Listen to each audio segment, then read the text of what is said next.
হয় গাইজ, আজি এনেকুৱা কেইটামান মই ভিডিঅ' ক্লিপ দেখুৱাম আপোনালোকক যে দেখাৰ পিছত হয়তো কিছুমান মহিলাই বেয়াকৈও ক'ব মোক আৰু কিছুমান পুৰুষেও বেয়াকৈ ক'ব, কিন্তু মই কাকো সেই টাৰ্গেট কৰি কথা ক'ব বিচৰা নাই। মই এইখিনিয়ে ক'ব বিচাৰিছোঁ যে এই পাৰ্থক্যখিনিহে মই জাষ্ট খালি ক'ব বিচাৰিছোঁ। পাৰ্থক্যখিনি চাই লওক। আমাৰ ইণ্ডিয়াৰ বা অসমৰ, ভাৰতবৰ্ষৰ বা অসমৰ ছোৱালী বোৱাৰী কি শিক্ষা লৈ আছে আৰু বিদেশৰ ছোৱালী বোৱাৰী কি শিক্ষা লৈ আছে, এই পাৰ্থক্যখিনিহে মই দেখাব বিচাৰিম। ধন্যবাদ, একবাৰ চাই লওক।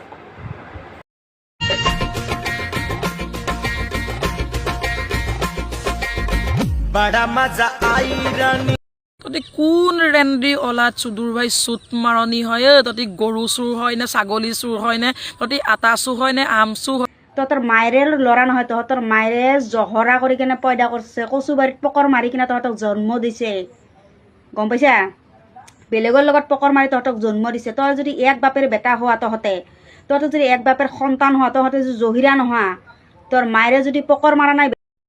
চুদুৰ ভাই আছে জহৰা পোৱালি কেলা, কচু পাতত জালুক দিয়া কেলা, মাৰ ৰংটো বাপেৰ ৰংটো কেলা, কমেণ্ট কৰি থকা বনৰী ৰেন্দি কেলা, চুদুৰ ভাইহঁত তহঁতৰ লগত কেলা বনৰী ৰেন্দি কৰি আছে নেকি কেলা? ভিডিঅ' ভাল নাপাওঁ কেলা, নাচাবি আকৌ কেলা, বনৰী ৰেন্দি কেলা, গিদাখন নুনখন কেলা, বুজখন মাৰৰ কেলা, বুজখন কিয় কেলা চুদুৰ ভাইহঁত কেলা, মাৰৰ বুজখন কেলা চুদুৰ ভাইহঁত।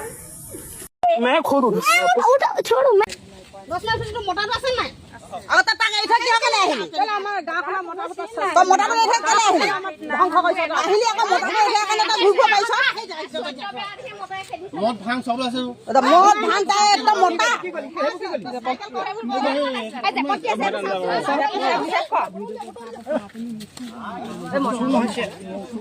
আৰু কিবা আছে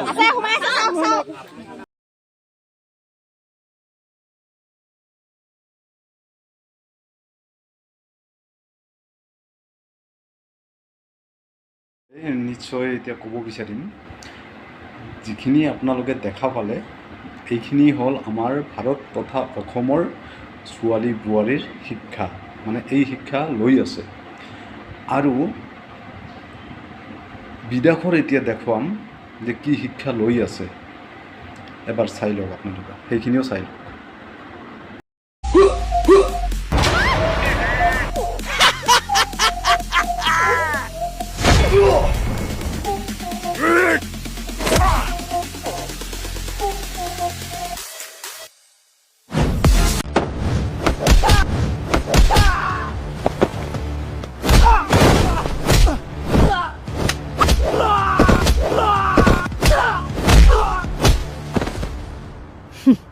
এইবোৰ আছিল বাহিৰা দেশৰ শিক্ষা।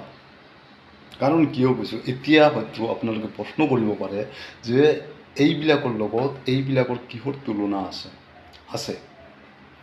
আমাৰ অসমত বা আমাৰ ভাৰতবৰ্ষত যিমান ধৰ্ষণ হৈ আছে, যিমান ছোৱালী বোৱাৰীৰ একদম কেঁচুৱাৰ পৰা লৈ কেনে, শিশুৰ পৰা লৈ কেনে বৃদ্ধ অবধি ধৰ্ষণ হৈ আছে। গতিকে ক'ব বিচাৰিম এইখিনিয়ে, যদি আমাৰ ভাৰতৰ বা অসমৰ ছোৱালী বোৱাৰীহঁতে অকণমান এনেকুৱা ধৰণৰ টেকনিক থাকিলে হয়, অকণমান, বেছি নহয়, অকণমানো যদি থাকিলে হয়, এই ধৰ্ষণৰ পৰা নিজকে নিজে বচাব পাৰিলে হয়। এইবোৰ ছোৱালীক কোনোবাই ধৰ্ষণ কৰিব পাৰিবনে? আপুনি চিন্তা কৰক, আপোনালোকে ভাবক। বেলেগ ৰাষ্ট্ৰৰ চৰকাৰে এইবোৰ শিক্ষা দি আছে, আৰু আমাৰ অসমৰ চৰকাৰে কি কৰি আছে?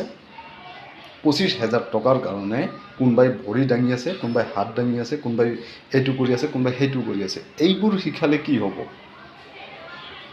মোৰ কথা হ'ল এইবোৰ শিকালে কি হ'ব? এইবোৰ ব্যায়াম কৰালে কি হ'ব? এইবোৰ ব্যায়াম শিকাতকৈ সেইবোৰ বস্তু শিকাওক।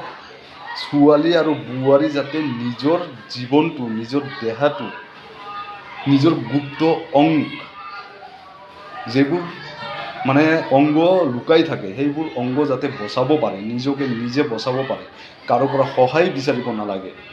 এই বস্তুবিলাকত ধ্যান দিয়ক চৰকাৰক মই এইখিনি আহ্বান কৰিছোঁ আৰু আমাৰ পাব্লিকক এইখিনিয়ে কৈছোঁ মই এই যিখিনি আগৰ ভিডিঅ'খিনি দিছোঁ মই সেই বস্তুখিনি নেদেখাই সেই বস্তুখিনি প্ৰেক্টিচ নকৰি সেই বস্তুখিনি লৈ ভিডিঅ' নবনাই ভিউজ আৰু লাইকৰ শ্বেয়াৰৰ কাৰণে দুটা টকাৰ কাৰণে যিবোৰ আপোনালোকে দেখাই আছে যিবোৰ কৰি আছে সেইবোৰ কৰা বন্ধ কৰক আৰু মই যে পিছত যে ভিডিঅ' দিছোঁ এইবোৰ কৰক এইবোৰতো কিন্তু লাইক শ্বেয়াৰ কমেণ্ট ভিউজ গোটেইখিনি পাব তো তাত যিখিনি কষ্ট কৰি আছে সেই কষ্টখিনি ইয়াতে কৰক নিজৰ জীৱনক সফলতা বনাই আনক গম পাইছে যাতে মোৰ দৰে এটা ল'ৰা আপোনালোকৰ বোৱাৰীক বা ছোৱালীক ধৰ্ষণ কৰিব নোৱাৰে ধৰ্ষণ কৰিব গ'লে যাতে নিজে মাৰ খাব লগা হয় এই ছোৱালী বোৱাৰীৰ পৰা এইখিনি শিকক মই হাতযোৰ কৰি কৈছোঁ এইখিনি প্ৰেক্টিচ কৰক ধন্যবাদ